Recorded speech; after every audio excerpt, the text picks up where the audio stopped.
my name's Shell. Welcome to my channel, Made by Shell. This is a channel about fashion, sewing, knitting, refashions, and just lifestyle. Since it's the first one, I should introduce myself to you.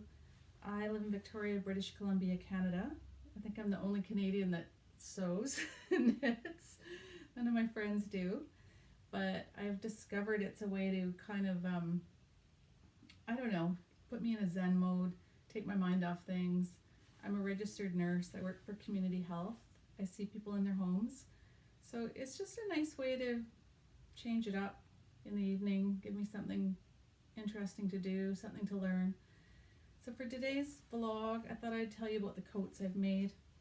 The first one I did, which was about 3 years ago, was McCalls 7511. I wanted to jump on the fake fur bandwagon, and this is a way to do it. So, I got this silk in Thailand.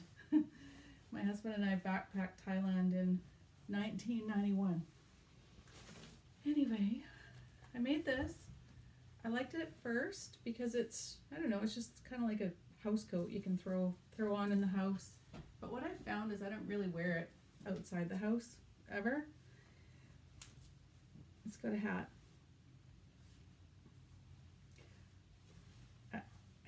My feeling about this is if you want to have a fur coat, it should be bigger. Like this ends at the waist. So it's just not really big enough to be useful. So now that I've shown you, I'm going to give it to charity. Because it was the first thing I made after many, many years, couple decades. I put the pocket on the sleeve and I couldn't pick it off because you cannot unpick this fake fur. So I left it. It has a pocket on the sleeve. Okay, so that's the first one, McCalls 7511. Then what I did was I wanted to make this Butterick 6244, this version A, and I did it. And then I signed myself up to go to the pattern review weekend in Portland, which was two springs ago. Yeah, I think it was 2 Marches ago maybe. Anyway, I knew I wasn't going to know anybody there, so I brought my mom, Linda. So we had a nice girls' weekend. But what I found was everybody was really friendly, and I made a lot of friends when I was there. I'd highly recommend it to go to a pattern review weekend if ever it starts up again after COVID. The website's called patternreview.com. I found it super helpful as a new sewist because people post their reviews of different patterns on there. Anyway, it was a nice get together. So what I thought I should do is make something to wear.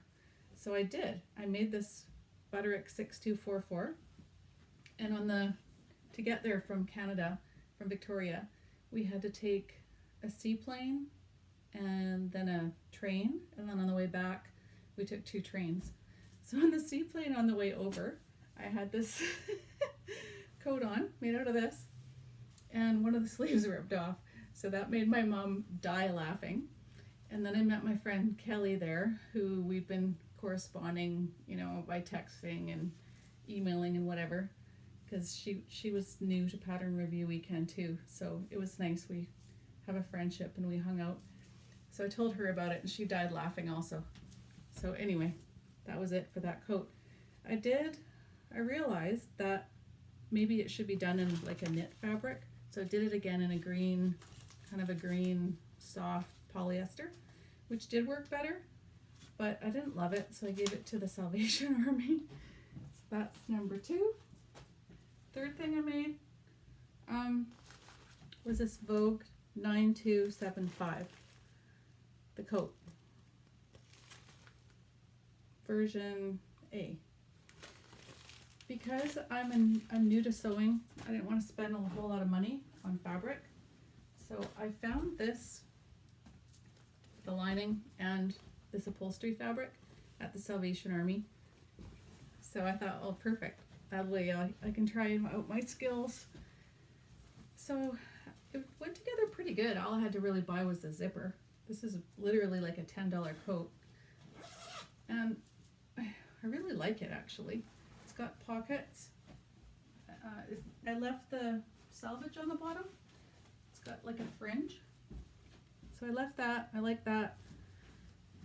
I tend to wear it kind of like to the movie theater over jeans, or just throw it over anything really. It's good over red because it's red and yellow. Well, red and gold and black. And then I just cut up a t-shirt I had, an old black t-shirt for this, for the, you know, I don't know what you call it. The collar and the cuffs. So that was number 3 coat. I learned how to bag a lining doing this one, and the instructions were really good. Oh, I didn't tell you, but I also made versions B and D. So I made the sweater, and also I made some shorts out of D, but the sweater's good. The shorts weren't so good. I just used a polyester, kind of like camo. My family died laughing. I didn't know at that time about compression mesh, which I think you need for the waistband if you're not going to use elastic. I didn't know, and they didn't say in the pattern, but I would say this is an amazing pattern. I'll get the sweater to show you.